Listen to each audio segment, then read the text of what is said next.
كنت واقفة عند البلكونة بالليل. الشارع كله هادي كده، والأرض كانت مبلولة من المطر. حسيت في حاجة بتبصلي من الشقة اللي قدامي.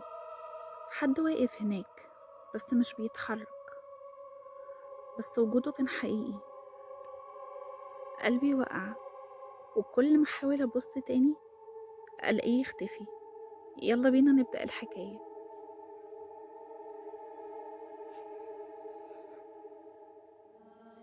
انا ساكنة في شقة جديدة، عمارة صغيرة كلها على بعض 4 أدوار.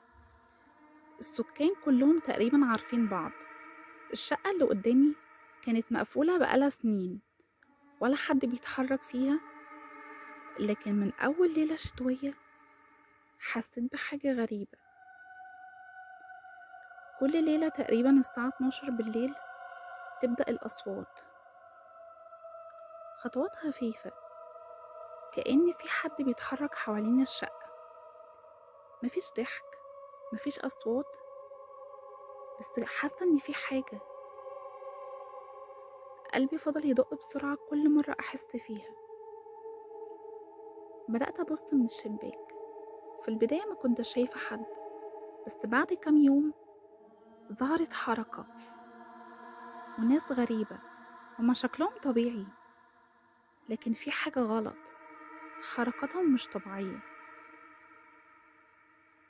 كأنهم متفقين على حاجة، وعيونهم كانت دايما متثبتة على شقتي. مرة شايفة فيها واحدة بتبص عليا. كان شعرها طويل جدا، بس وشها باهت شوية، واقفة ثابتة. كل ما أبص تاني ألاقيها تختفي.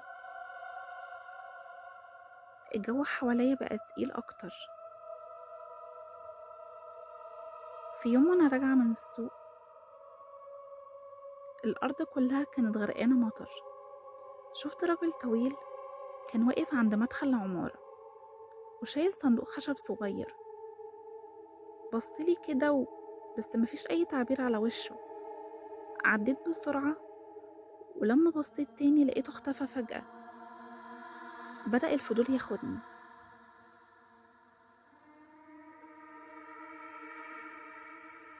قررت إن أنا أصور كل حاجة وأركز على الأصوات ديت.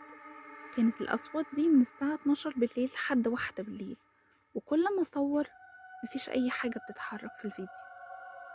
لكن لما بشوف الفيديو بعد كده، في ظل غريب بيتحرك، جسمه طويل بس مش واضح. في الليلة اللي بعدها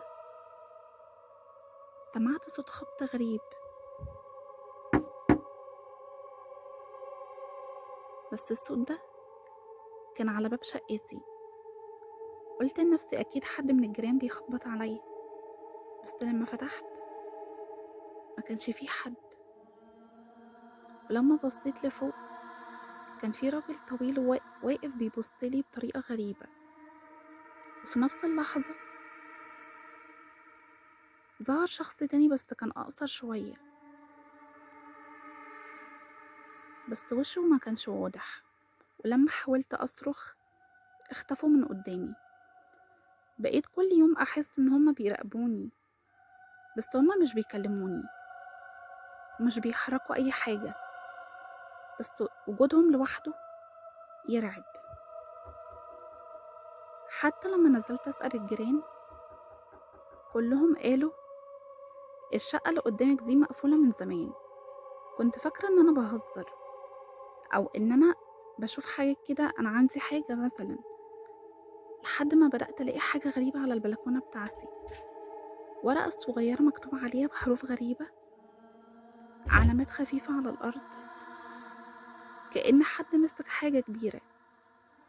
والمرات اللي أنا حاولت أصور فيها الصور كلها طلعت ضبابية، حتى اللي واضح في الحقيقة مش واضح. في مرة حسيت إن هما كلهم بيتجمعوا فجأة حوالين الشقة بتاعتي، وبالذات الوقت إن الدنيا بتكون مطر فيه. الصوت الوحيد اللي أنا كنت بسمعه صوت خبط فظيع، وكل واحد فيهم واقف ثابت. حركاتهم كانت بطريقة مش طبيعية، لكن مفيش أي صوت بيظهر بالنهار. وفي ليلة تانية حاولت أطلع البلكونة، ولما فتحت الباب اختفى كل شيء، بس في ظل واحد طويل واقف عند الشباك اللي قدامي. عيونه كانت متثبتة عليا.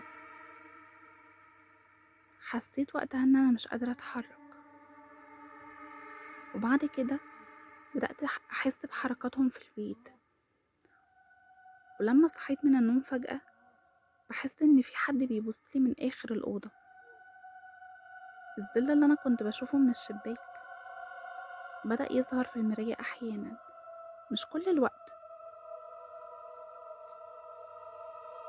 في صباح اليوم اللي بعده لقيت ورقة صغيرة على الترابيزة مكتوب عليها بخط غريب: إحنا دايما بنشوفك، بس مش كل الناس بتشوفنا. ومن ساعتها أنا كل ما أقفل النور أحس إنهم حواليا، مش محتاجة أشوفهم بس بحس بيهم. والبرد بيزيد إحساسي بالغموض، كأنهم جزء من الليل نفسه.